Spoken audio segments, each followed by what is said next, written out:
On the morning of May 25, 1979, a 6-year-old boy walked out of his New York City apartment. It was a short walk, just 2 blocks, a route he had taken before. But Etan Patz never reached his school bus stop. More than 45 years later, his disappearance remains one of the most influential and controversial cases in American history. And in 2025, a major legal decision reopened the case once again. Who was Etan Patz? He was just 6 years old, living with his parents in Manhattan's vibrant Soho neighborhood. Friends and family described him as curious, independent, and always eager to grow up.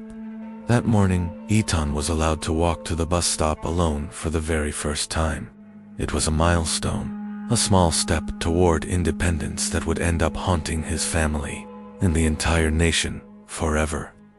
Etan left his apartment carrying a small bag and wearing a distinctive denim cap. Witnesses later reported seeing him near the bus stop, just a short distance from his home. But after that, he vanished. There were no screams heard, no confirmed signs of a struggle, and no immediate evidence of what happened next. It was as if he had simply disappeared into thin air.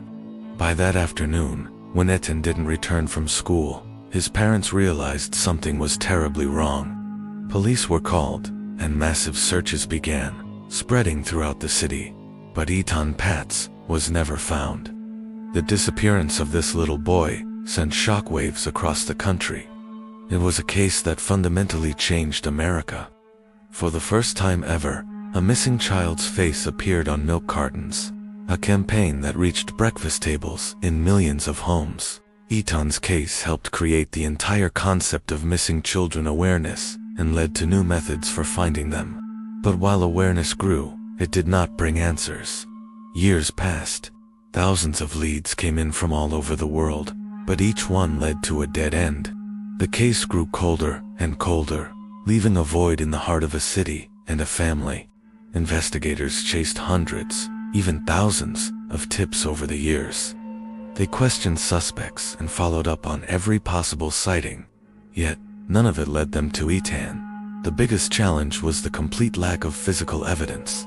There was no body, no crime scene, no piece of clothing, nothing tangible to tie anyone to his disappearance. For decades, the question remained painfully simple. What happened to Etan Patz? Then, in 2012, more than 30 years after he vanished, breakthrough seemed to come. Police arrested a man named Pedro Hernandez, a former convenience store worker who had worked near Etan's bus stop back in 1979.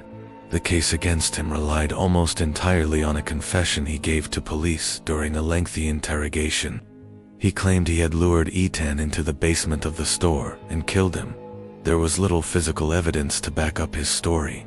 Still, in 2017, after a second trial, Hernandez was convicted of kidnapping and murder. For many, it felt like justice, a long-awaited resolution to a national tragedy. But the case was far from over. Almost immediately, the conviction was shrouded in controversy and doubt. Hernandez's defense team argued that the confession was filled with inconsistencies and factual errors. They pointed to his long history of mental illness and a very low IQ, suggesting he may have been coerced into a false confession.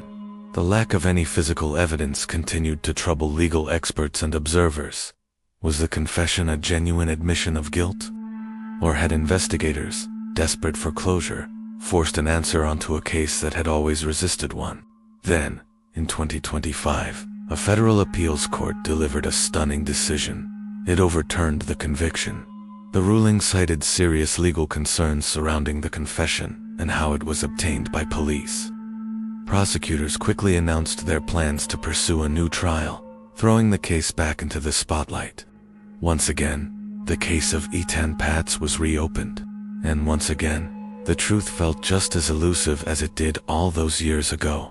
After more than 4 decades, multiple investigations, and 2 trials, the most critical questions still have no answers. What really happened to Etan Patz on that May morning? Was the right person charged, or is an innocent man in prison while the real perpetrator remains free? Is there crucial evidence that has never been found, still waiting to be discovered? Will a new trial finally bring clarity, or will it only create more doubt and more pain for everyone involved?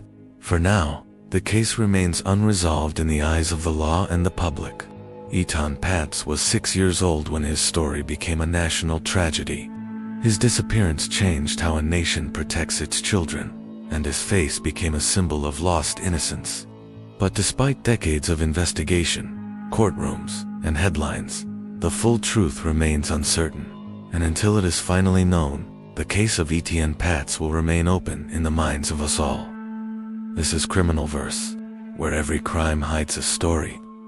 Thanks for watching, and don't forget to subscribe for more deep dives into unforgettable cases.